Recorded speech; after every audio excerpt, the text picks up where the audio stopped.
Nuclear വിപണിയിൽ കളി മാറുന്നുവെന്ന വാർത്തകൾ പുറത്തുവരുന്നു. ചൈനയെ നടുക്കി ഇന്ത്യയുടെ വമ്പൻ കരുനീക്കം ഇപ്പോൾ നടക്കുകയാണ്. നമുക്കറിയാം, അന്താരാഷ്ട്ര ഊർജ്ജ വിപണിയിൽ സ്വാധീനം ഉറപ്പിക്കാൻ നമ്മുടെ രാജ്യം വലിയ രീതിയിൽ പരിശ്രമിച്ചുകൊണ്ടിരിക്കുകയാണ്.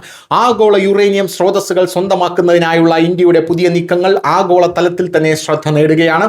ഇന്ത്യയിലെ ഏറ്റവും വലിയ പൊതുമേഖല എനർജി പ്രൊഡക്ഷൻ കമ്പനിയായിട്ടുള്ള NTPC വിദേശ രാജ്യങ്ങളിൽ യുറേനിയം ഖനന ആസ്തികൾ വാങ്ങുന്നതിനായിട്ടുള്ള ടെൻഡർ നടപടിക്രമങ്ങളിലേക്ക് കടന്നിരിക്കുകയാണ്.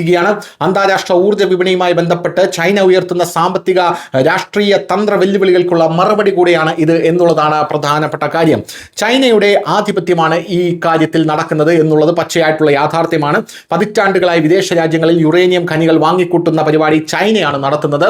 നമീബിയ, നൈജീരിയ തുടങ്ങിയ രാജ്യങ്ങളിലെ വലിയ യുറേനിയം ഖനികളെല്ലാം തന്നെ ചൈനയാണ് കൈയാളുന്നത്. ഇവിടെ നിക്ഷേപവും ചൈനയ്ക്കാണുള്ളത്.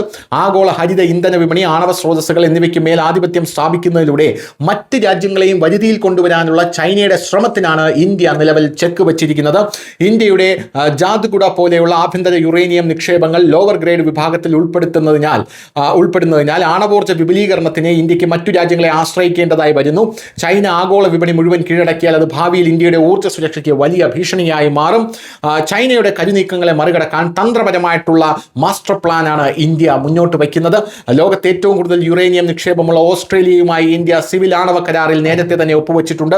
2026 ജൂലൈയിൽ പ്രധാനമന്ത്രി നരേന്ദ്രമോദിയുടെ ഓസ്ട്രേലിയൻ സന്ദർശനത്തോടെ കരാറുകൾ കൂടുതൽ ശക്തമാവുകയും ഇന്ത്യയിലേക്കുള്ള യുറേനിയം വിതരണത്തിന് പുതിയ വഴികൾ തുറക്കുകയും ചെയ്തു എന്നുള്ളതാണ്.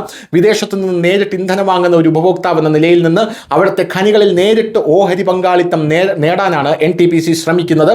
കാനഡ, കസാഖിസ്ഥാൻ, ദക്ഷിണാഫ്രിക്ക എന്നീ യുറേനിയം ഉൽപ്പാദക രാജ്യങ്ങളുമായും സമാന സഹകരണത്തിനാണ് ഇന്ത്യ ശ്രമിക്കുന്നത് എന്നുള്ളതാണ് പ്രധാനപ്പെട്ട കാര്യം. News desk, news India Malayalam.